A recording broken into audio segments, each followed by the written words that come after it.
As close to 100% of market participants are so bullish in the market right now, the probability of a Black Swan event is highly elevated.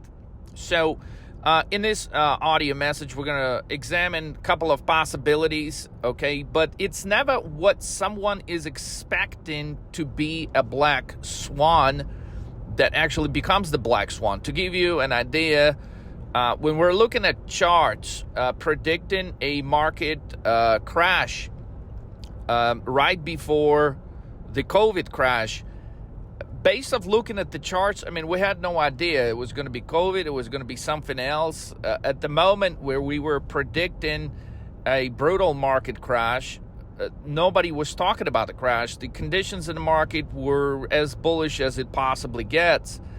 And so it was a little crazy to talk about market crash when nobody could see straight and just blindly bullish. But nonetheless, the charts were pointing to it, and the crash did happen. And most people, actually everyone, got caught off guard. But if you go back in the history of the 13 Market Moves channel and you look at the videos right before COVID crash within a month or 2 months, there is a plethora of various videos explaining the charts predicting the crash was coming. So we know what the Black Swan event ended up during the COVID crash, clearly, but what could it be now?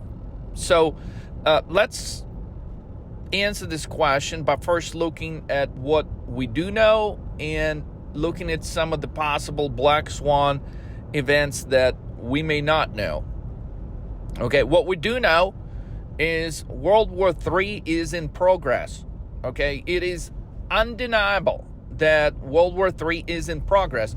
The ceasefire in the Middle East, I think, is the greatest giveaway that, the World War III is absolutely escalating.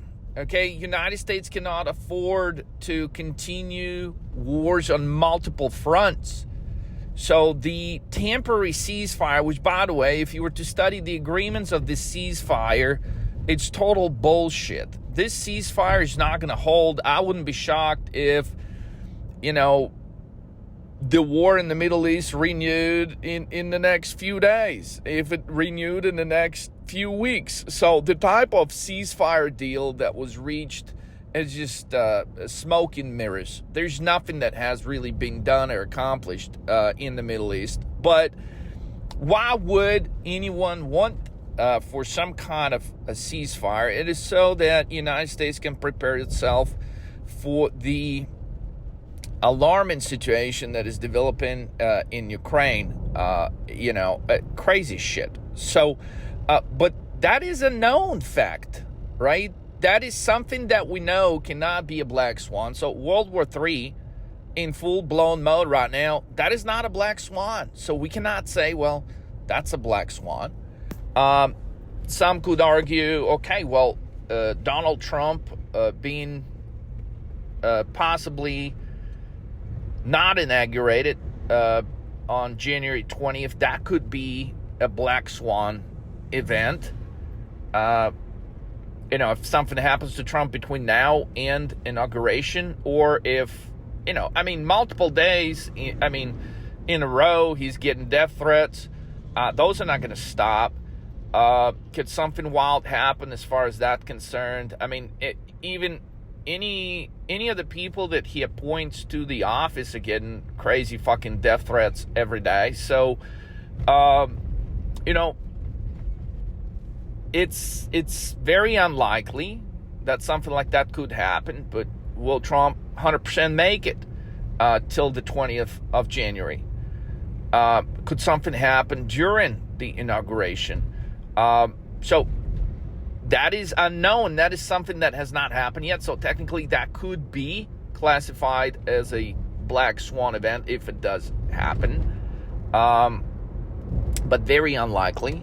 So what else? The bond market crash. Well, I think at this point, we've recorded, dozen of videos on the bond market crash. And I think it is apparent to a lot of market participants at this point that the probability of a bond market crash is elevated to the max, despite of the fact that the bonds have moved higher in the course of last couple of trading days. So, but that is a bounce that is a highly shortable bounce. The bonds in a severe downtrend. If you look at the chart of long-term bonds, they are in a head and shoulder formation pattern. We're about to get, I would say, anywhere from 30 to 40% drop in long-term bonds because the yields will skyrocket. So, but that's nothing new, okay? We already know that. So something that we know, something that at least some market participants are expecting, that cannot be a black swan event, okay? It could trigger some reactions in the market depending on the speed, the velocity at which the bond market crash will be happening. It will have some damage to some other parts of the markets, definitely the stock market, not just in the United States, but all over the world. But I mean, there's going to be some definite domino effects as a result of bonds continuing sell-off. So, but that is practically known. What's known cannot be a black swan. So, we could go, and possibly say, well, look, nobody saw COVID coming, and maybe there's going to be another black swan event in terms of another virus. But I think after what happened during COVID, even if we do get another virus, and even if we do get some lockdowns, I don't think the market will be responding the same way that it did through COVID. So potentially, it could be maybe a gray swan. But I don't think that would be a black swan at this point. A black swan needs to be something absolutely that no one is expecting. So anything that is remotely priced by the market, such as Moderna shares finally catching a bid around $40 a share, going up 10% in one of the last few trading sessions higher, somebody is considering an outcome like that. So that could not be a black swan. Okay. But let's review the history a little bit and think of, well, what was the black swan in 1929? Arguably one of the greatest crashes in the entire financial history, 1929. What was the black swan? What was the black swan in 1907, which technically, percentage-wise, was even a bigger crash than the 1929 crash? Guys, there was not a particular one event, okay? And that also includes the 1987 crash, right? What was the black swan? There was no black swan in 1987. In other words, there was not a one event, okay, one particular event that led to a 1987 crash. It was not a one particular event that led to 1929 crash. There was not a one particular event that led to 1907 crash. So some of the greatest historic collapses apparently do not happen because of a black swan event.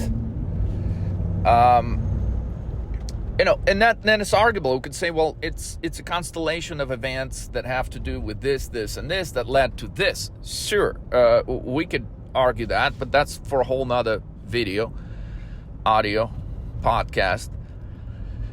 But the point is,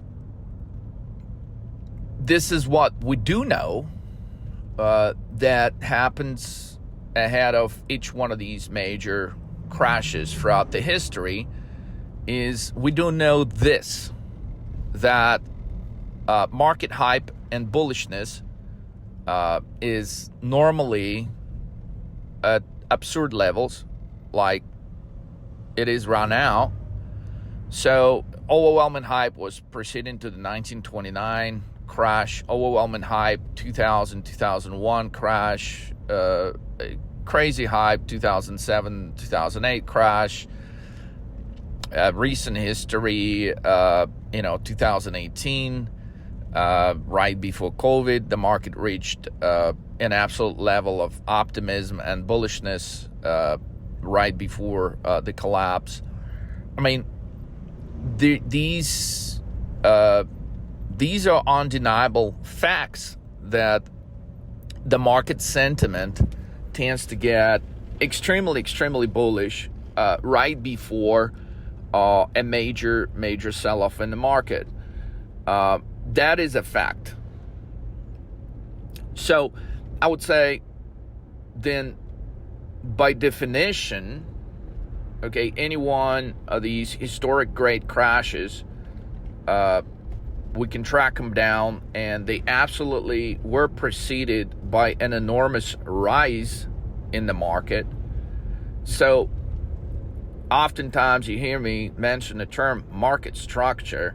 The way I look at market structure is there are moments in time where something absolutely needs to go higher right before something can drop in a meaningful way. So oftentimes, I'm going to step away from the main subject for a second, talk about specific trading real quick.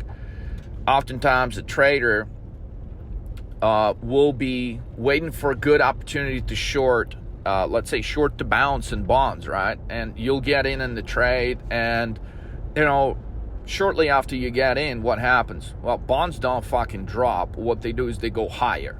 So you're like, oh my God, well, fuck. Now I'm down in my trade 50%, right? Weekly options, I mean, you can lose 50%. You can lose 50% if you lock down the 50% loss, okay? But in weekly options, I mean, it's nothing major for your position to fluctuate, 10, 20, 50%, sometimes 70, 80% before you're actually gonna receive a huge payout of, 500, 15,000%.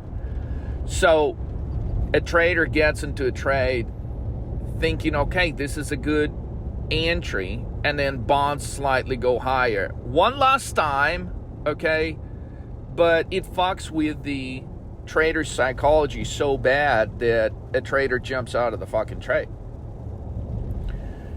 Right the moment before the trade begins the reverse, and if you just still had the trade, it would pay out exponentially, but the trader no longer has the trade. So there's moments when you're buying calls on something thinking, okay, well, this is the absolute bottom, and by definition of a market structure, something drops right after you get in, thinking, hey, this is the bottom. Shit just collapses one last time before it shoots to the fucking moon, okay? So as a trader, you have to understand, this is the market structure. What appears to be the top, you could be just one step away from the top. What appears to be the bottom, you can just be one step away from the bottom. And so those are actually highly desirable moments in the market, okay? Especially, based on everything you're looking at, hopefully you're looking at a shitload of charts. Everything screams at you, look, this is the top, this is the bottom. And you get into a trade, and the trade immediately goes against you. That actually is not a bad sign, as ridiculous as this sounds, but yet most of the people that trade, they take it as a bad sign, and they jump out simply because the position goes against them immediately. I heard someone on CNBC, some guy that, some young looking guy, I guess option player, whatever, it just really fucking, bothered me the way he explained the fucking trade, guys, because it's total bullshit, right? So he's explaining a trade on home builders, and he's like, okay, I'm shorting, what was he shorting? DHI. The talk was about shorting DHI at above 170. He's expecting DHI to go lower. Oh, no shit. I mean, everybody's expecting home builders to go lower. Nobody paid attention to the video we posted on home builders in September. When Federal Reserve cut the interest rates, the video was up the same day or the next day. We said, look, you don't buy home builders on a fucking rate cut, okay? Because based on the charts and divergences, this is the ultimate top. So now we're, I'm recording this on a turkey day, November 28th. Now everybody understands, hold on, that was the top in the home builders in September. And now people want to short this shit when stuff is already down 20-30% in some of the home building stocks. But the point is, he was describing a trade and he's like, okay, here's my entry, and clearly if the trade keeps going lower, I'm going to hold on to the trade. But if it bounces above 170, I'm going to cut my trade. I'm thinking to myself, are you fucking retarded? Okay, the stock gapped down the other day from 173, right? And it goes to 170, and this is where he opens the trade on options, selling they do stupid shit. Who wants to sell a fucking call option on shit that is absolutely destined to collapse? Only a guy that is not sure about his fucking trade. Only a guy that doesn't know, okay, what it's possible to make with directional options would do such a stupid fucking thing. And it's basically selling a call spread in expectation, well, the stock is not going to, it's not going to go higher, it's going to drop. All right, basically it's a shitty ass strategy, because if you're 100% convinced that home builders are going to continue dropping, you would not be selling a fucking call spread. You would be buying puts. Don't make shit complicated. And buying puts would have paid you out a lot more. But the idea for the trade is the same. It's just, the guy that sells a call spread, he's like, oh, okay, I'll be happy with making $500. Okay, the guy that buys puts, man, I'm going to be happy when this trade turns 20-30x. That's the difference. So, but the analysis of the trade are total shit on his part, because he's basically saying, well, the moment this thing jumps above 170, I'm going to cut the trade.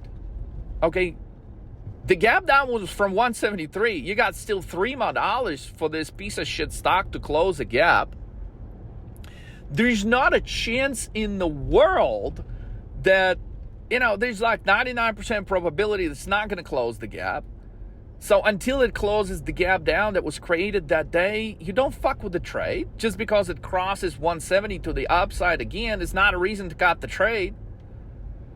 But I guess that was his entry. So if it goes back above his entry, his trade begins losing money, and that's immediately when he cuts it. That's total crap. I mean, you're going to be off on your entries by a few dollars. Sometimes you're going to be off on your entry by a few days. Okay, but it doesn't make a trade a bad trade. It makes it a bad entry. It makes it not perfect timing, which ultimately plays in the outcome of the trade. But if you're taking a directional bet, basically saying that home builders are going down just because home builders are jumping up on a certain day $2, okay, that's not a reason to cut the fucking trade. On the opposite, if you're highly convinced of your trade, you should be adding on the bounce, because by definition at that point options are going to be less than they were the prior day you were entering the trade. So it's not a reason on a bounce. He is literally closing a good fucking trade on a bounce, is what I'm trying to explain, you guys. And that is a no-no. That's not how you make fucking money. And they allow people like that on goddamn CNBC. And the list of those people fucking goes on. They come in, they explain something. They don't know how to fucking trade it. They tell you to set some bullshit stop loss on a winning trade, and they teach you no patience on how to persevere and stay strong within the trades where the ultimate move is fucking clear. Guys, that's why you should sign up at 13marketmoves.com and trade with a coach. 13mmtv.com. But give me a second. I'm going to get a glass of water, and I'm going to get back to the main subject of this podcast. So getting back to the main subject of this podcast, the Black Swan. It's what we know and what we don't know, okay? But if we study every instance where the market reacts strongly to the downside, it's not a result of any particular event. But oftentimes, okay, it is paying attention to what we do know and in the divergences of what we are able to pay close attention to on the charts is what tells us that the Black Swan event is going to take place. We may not know exactly what it's going to be. I mean, we could try to figure it out. We could try to come up with a few things that could be happening.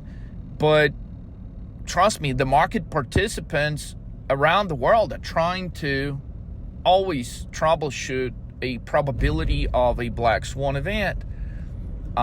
It just sometimes, instead of wasting the energy on trying to figure out, well, what is the actual Black Swan event, a much better thing to do is to focus on the charts. Now, the charts may not give you the exact day on which the Black Swan event would take place, but they'll get you pretty close. I mean, you can, if you focus on the charts, there are times when we've utilized charts here at 30 Market Moves, and we got highly accurate on some of these sharp downward spirals in the market. And I think now we're going through one of these instances where it is not yet apparent to the rest of the market participants that there is going to be a Black Swan event.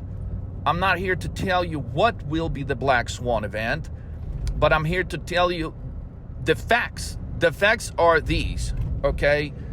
If you look at the chart of NASDAQ, it is an absolute double top. Actually, last few days, NASDAQ has been failing to reach what would be an completely ideal double top. NASDAQ's been trading within a couple hundred points from a high that it's set in not so distant past in the last few weeks, and now it is failing to get to that level. So there is a divergence based off all the positivity and bullishness we've had in the markets, based on the simple fact that nobody is bearish. I mean, just to rewind real quick, 5 days ago, there were 68 Wall Street analysts, which were 62 of them were strong buy on NVIDIA stock ahead of the earnings report when the stock was trading around $150 a share. There were 6 analysts that had a hold rating and 0 analysts that had a sell rating. We had a sell rating here at 13 Market Moves.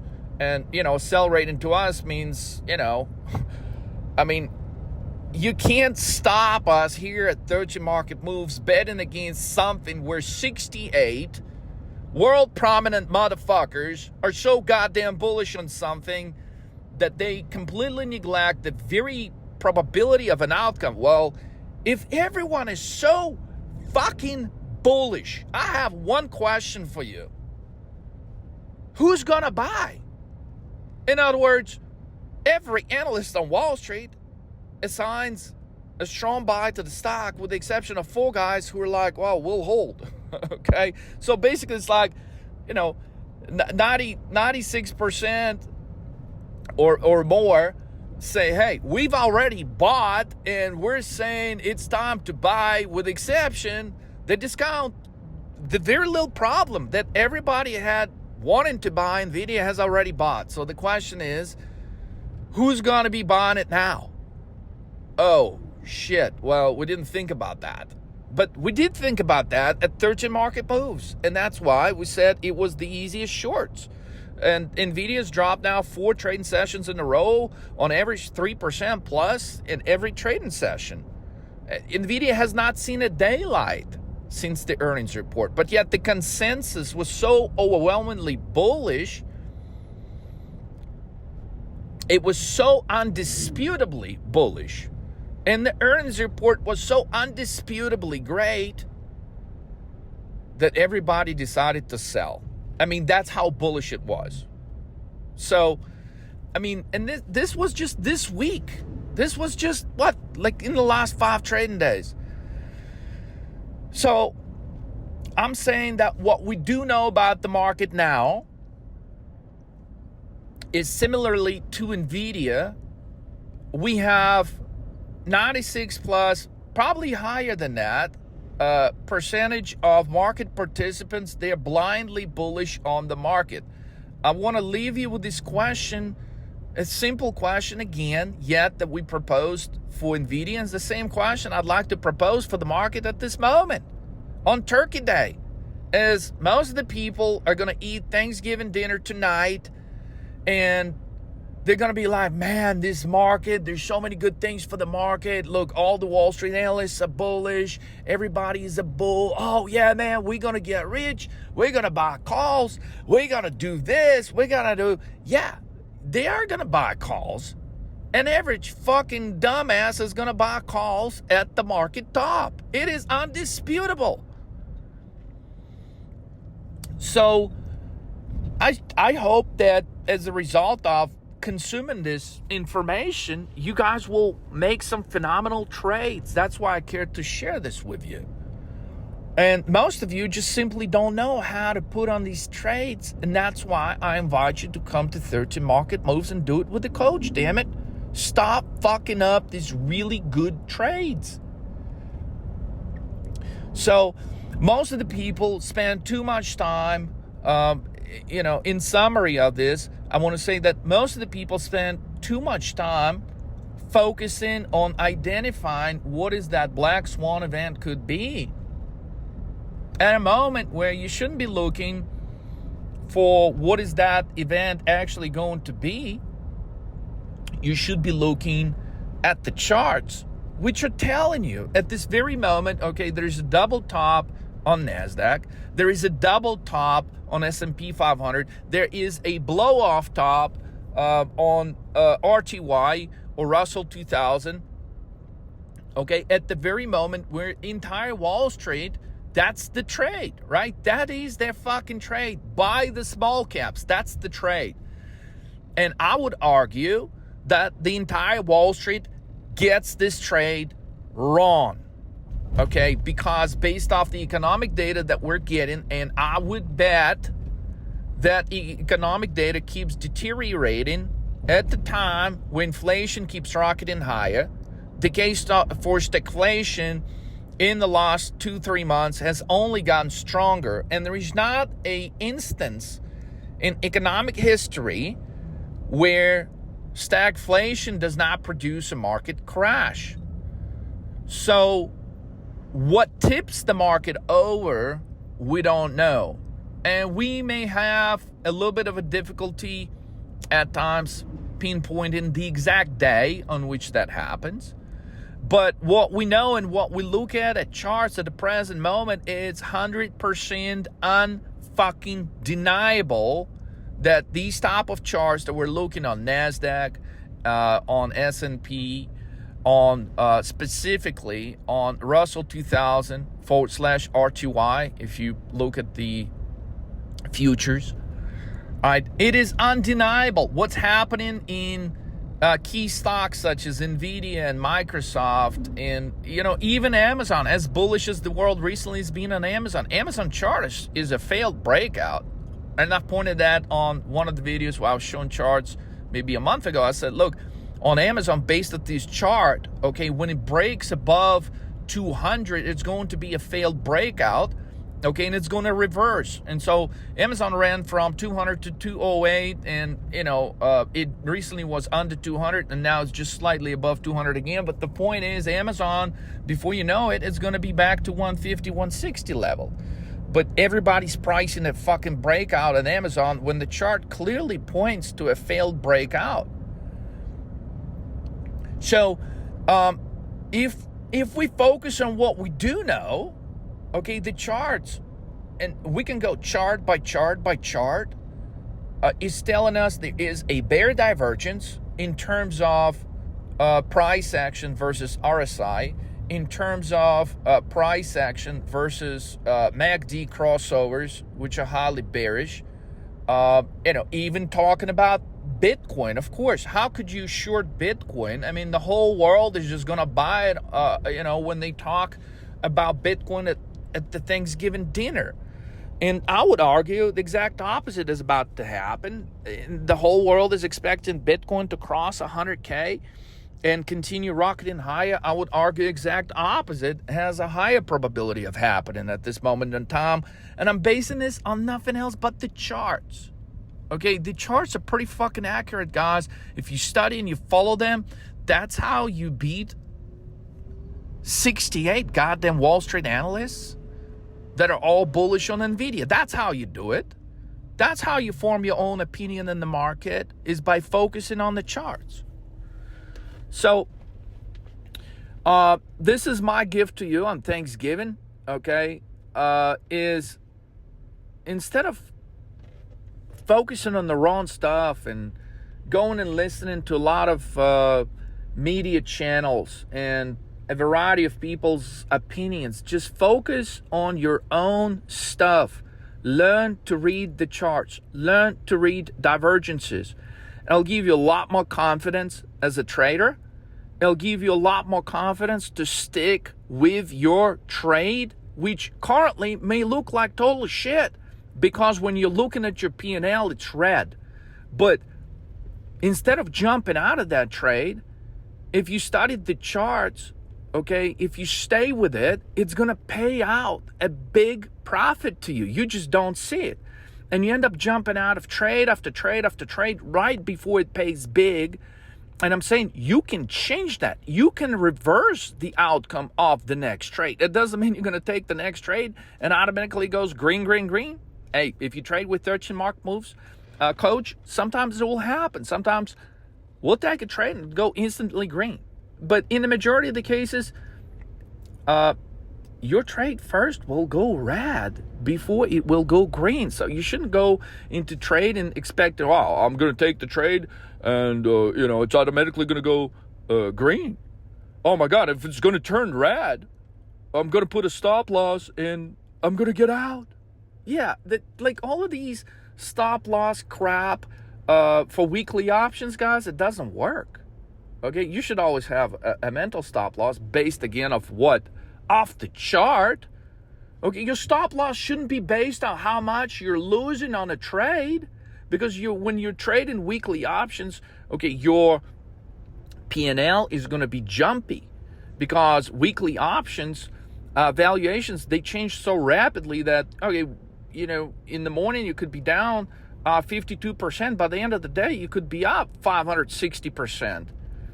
But a guy that tries to cut his losses at 7%, right? I mean, if you go listen to the gurus, the fucking gurus that never made a 20x trade in their fucking life, they'll tell you, oh yeah, if the trade goes 7% negative, I'm cutting it. But by definition, if you're trading weekly options, if you cut your trades at a 7% loss, you will never have a winning trade. Because by definition, just the spread sometimes between the options, by the time you get into the trade, okay, and the spread, the 20, 30 cent spread could sometime produce a 7% loss almost immediately as soon as you take the trade. So what are you supposed to just close the fuck out? No. I mean, you should have much more confidence in your trades to know fucking better that your trade will fluctuate until the big move is going to happen. And you're getting into your trade ahead of the big move.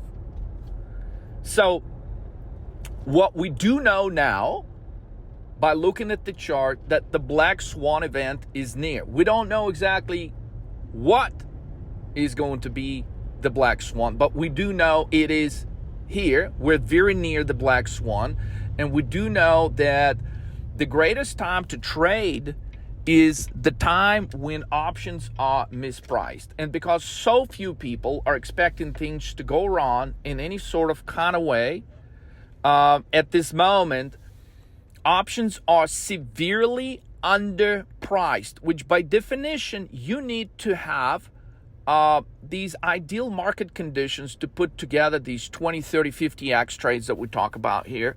And at 30 market moves. By definition, you need to have this component to be able to put such trades together. And you have it now. So, come Monday, hey, probably not going to have it. But certainly by next Friday, we're not going to have it. Because everyone will be buying put options. Your goal is to buy put options before the general consensus decides that it's a good fucking idea. So, based off the charts, we're facing a black swan that we do know. We don't know what it's going to be. And honestly, it doesn't matter. Okay? From the trading perspective, we're not here to sit and figure out, well, are the earnings of this company going to be better or worse? Okay? Our goal is to figure out, well, if the earnings are better, is the stock going to go higher or lower? If the earnings are worse, is the stock price going to be going higher or lower? So it's not a binary outcome. As a trader, you're targeting the reaction of the market to the earnings report. 99% of the traders, they'll sit down, they'll study the earnings report, and they're going to be sitting there, well, the company beat on earnings, beat on revenue, beat on guidance, beat on fucking everything. Why is it fucking down 8%? Because the market reaction is lower, possibly because, hey, everything's already priced in, possibly because every motherfucker that wanted to buy it already bought and there's nobody left to buy it. So it's those differences that you focus on in a trader that helps you capture trades that nobody else does, because everybody else, by definition, they focus on the wrong shit. So you want to focus on the right stuff. You want to capture this 50x big fucking home runs. You come to 30 market moves, guys. Happy Thanksgiving to everyone. Be fucking ready. It could begin as early as tonight. So sign up right now at 13marketmoves.com, 13mmtv.com. Let's fucking roll.